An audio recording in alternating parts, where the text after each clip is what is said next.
Leo Tolstoy की एक बहुत ही प्रसिद्ध कहानी है। कहते हैं कि पुराने रूस में तीन फकीर बहुत प्रसिद्ध हो गए।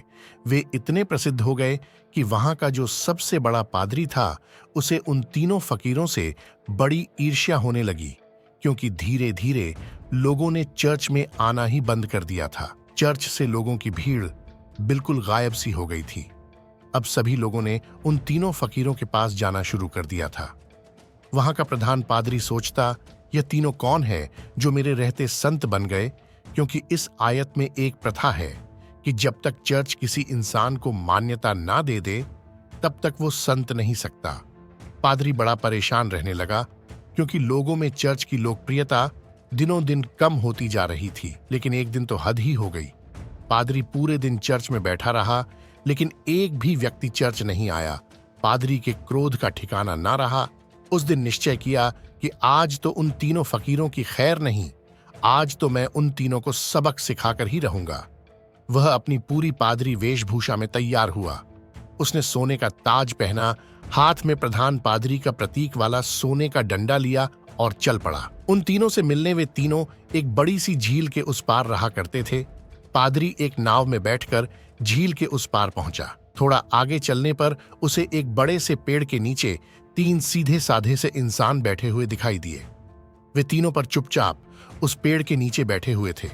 पादरी ने उनके पास जाकर कहा, क्या तुम तीनों ही वो संत हो जिनके कारण लोगों ने मेरे चर्च में आना बंद कर दिया है? उन्होंने कहा, अरे नहीं नहीं, हम किस बात के संत, हम संत बनने के लायक नहीं हैं। ये तो यहाँ के लोग कहते हैं कि हम तीनों संत हैं। पता नहीं किसने यह झूठी अफवाह फैला दी है, जिसे सुनकर लोगों की भीड़ यहाँ आती है। हम तो रोज ही उनको मना करते हैं कि मत आया करो, लेकिन हम जितना मना करते हैं उतनी ही भीड़ बढ़ती जा रही है। हम इस भीड़ से परेशान हो चुके हैं। हम तो एकांत बैठना चाहते हैं। अच्छा हुआ आप आ गए, अब आप ही बचाइए हमें इस भीड़ से। तो यह सुन पादरी तो खुशी से फूला नहीं समाया। सोचने लगा, ये तो बहुत ही भोले लोग निकले, खटिया खड़ी कर दूंगा इन तीनों की। आज तो इन तीनों को लाइन में लगाकर ही जाऊंगा। पादरी ने पूछा, लेकिन तुम तीनों करते क्या हो? उन्होंने कहा, कुछ नहीं, बस इस पेड़ के नीचे बैठकर ईश्वर की प्रार्थना करते हैं। पादरी ने पूछा, बाइबल कहाँ है? उन तीनों ने अपना सिर झुका लिया। पूछा, क्या हुआ?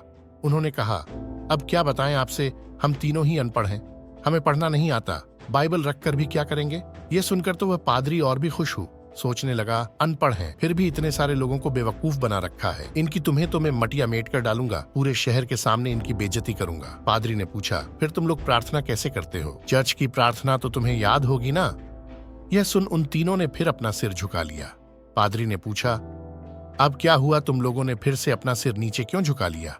उन्होंने कहा, क्या बताएं, बड़ी लज्जा आ रही है आपसे बताते हुए कि हमें प्रार्थना भी नहीं आती। पादरी ने आश्चर्य से कहा, क्या तुम्हें प्रार्थना भी नहीं आती? उन तीनों ने नामे अपना सिर हिला दिया। पादरी ने कहा, फिर तुम तीनों प्रार्थना करते कैसे हो? उन्होंने कहा कि चर्च की प्रार्थना तो बड़ी लंबी चौड़ी है, हम अनपढ़ गवार को याद ही ना हो पाई, और फिर गलत पढ़ने का कोई मतलब भी नहीं है।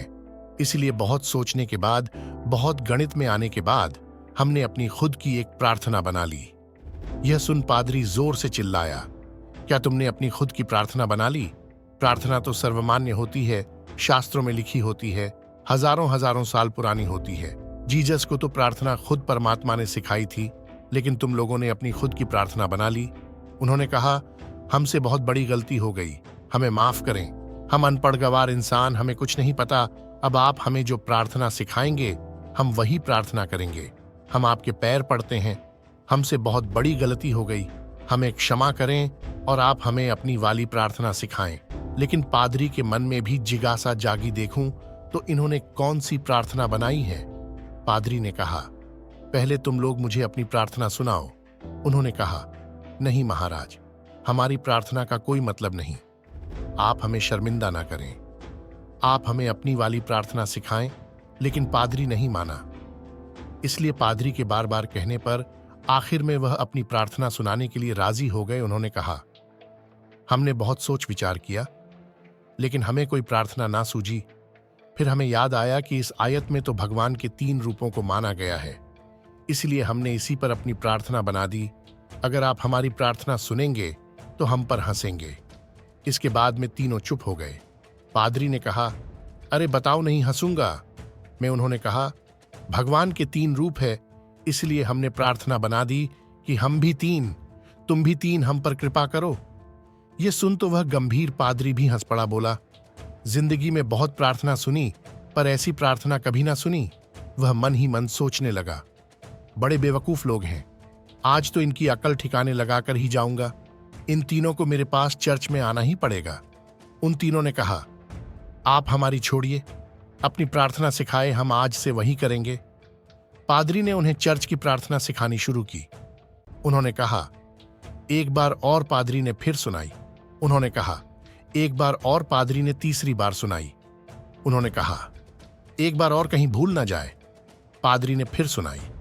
उन्होंने कहा, एक आखिरी बार और। पादरी ने कहा, घबराओ मत, कभी कभी चर्च भी आया करो, धीरे धीरे तुम लोगों की जिंदगी भी सुधरने लगेगी, और अगर रोज आओगे तो यह प्रार्थना भी सीख जाओगे।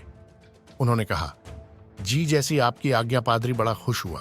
उसने कहा, तुम लोग डरना मत, चर्च आओ, मैं तुम्हें माफ कर दूंगा और लोगों से भी माफ करवा दूंगा। उन्होंने कहा, आपका बहुत बहुत धन्यवाद, आप बड़े महान इंसान हैं। पादरी ने सोचा, चलो एक झंझट छूटी, इन मूर्खों को तो लाइन पर ले आया। वह अपनी नाव पर बैठकर वापस जाने लगा। नाव अभी झील के बीचों बीच पहुंची ही थी कि पीछे से कुछ लोगों के चिल्लाने की आवाज आई। पादरी और माजी ने पीछे मुड़कर देखा तो उनकी आंखें फटी की फटी रह गईं। वो तीनों पादरी को पुकारते हुए झील के पानी पर दौड़ते हुए चले आ रहे थे। वे तीनों पानी पर ऐसे दौड़ रहे थे मानो कोई जमीन पर दौड़ रहा हो। यह देखकर तो पादरी के हाथ से वह सोने का डंडा छूटकर वहीं पर गिर गया। यह चमत्कार तो आज तक केवल जीसस ने ही करके दिखाया था। वे तीनों भागते हुए नाव के किनारे आकर खड़े हो गए और पादरी से कहने लगे कि वो प्रार्थना हमें एक बार और सुना दे, हम उसे भूल रहे हैं। वह कहता है ऐसे शुरू होती है, यह कहता है ऐसे शुरू होती है, मैं कहता हूं ऐसे शुरू होती है। हम तीनों में बहस शुरू हो चुकी है। अब हम बहस करें या प्रार्थना करें, इसलिए आप हमें वह प्रार्थना एक बार और सुना दें। पादरी ने तो झुककर उनके पैर पकड़ लिए और कहने लगा, अब तक जो भी बताया है, जो कुछ भी कहा है, सब कुछ भूल जाओ। तुम्हारी प्रार्थना जीती और मेरी हारी। तुम्हारी प्रार्थना ही श्रेष्ठ है क्योंकि मैं सुन ली गई है, और सच तो यह है कि अब से मैं भी तुम्हारी वाली ही प्रार्थना करूंगा। गलती तो मुझसे हुई है जो मैंने तुम्हारी प्रार्थना को कम समझा, जबकि कमी तो मेरी श्रद्धा, मेरी आस्था में थी। कमजोर तो मेरी प्रार्थना थी, इसलिए आप लोग मुझे क्षमा करें, बड़ा उपकार होगा। फिर वो तीनों फकीर बोले, एक बार हमें अपनी वाली प्रार्थना और सुना दे। लेकिन वह पादरी चुपचाप अपना सिर नीचे झुकाए वहां से चला गया। यह कहानी हमें सिखाती है कि यह जरूरी नहीं कि हमारे द्वारा की गई प्रार्थना शास्त्रों से ही ली गई हो, या वो बहुत प्राचीन ही होनी चाहिए, लाखों लोगों द्वारा मान्यता प्राप्त होनी चाहिए। अगर हमारी प्रार्थना सच्ची है, सच्चे मन से की गई है, तो वह परमात्मा के द्वारा जरूर सुनी जाएगी। फिर चाहे वह 2 शब्दों की साधारण सी की प्रार्थना क्यों ना हो। उन 3 साधुओं की कहानी से सीखने को तो हमें यही मिलता है कि हम चाहे कुछ भी करें, लेकिन उसे दिखावे के उद्देश्य से ना करें। हम जब भी किसी काम को करें तो हमारी पूरी आत्मा उसके अंदर उतर जानी चाहिए। उस काम के प्रति हमारा पूरा समर्थन होना चाहिए। अगर हम हर काम को इसी तरह के साथ कर पाएं तो हर काम में हमारी सफलता निश्चित है, जैसे कि उन 3 साथियों के साथ हुआ था। उन्होंने अपनी प्रार्थना को इतने समर्पण भाव के साथ किया था कि प्रार्थना उन्होंने नहीं, उनकी आत्मा ने की थी। फिर उनकी प्रार्थना इतनी सच्ची हो गई कि ईश्वर भी उनकी प्रार्थना को सुने बिना ना रह सका।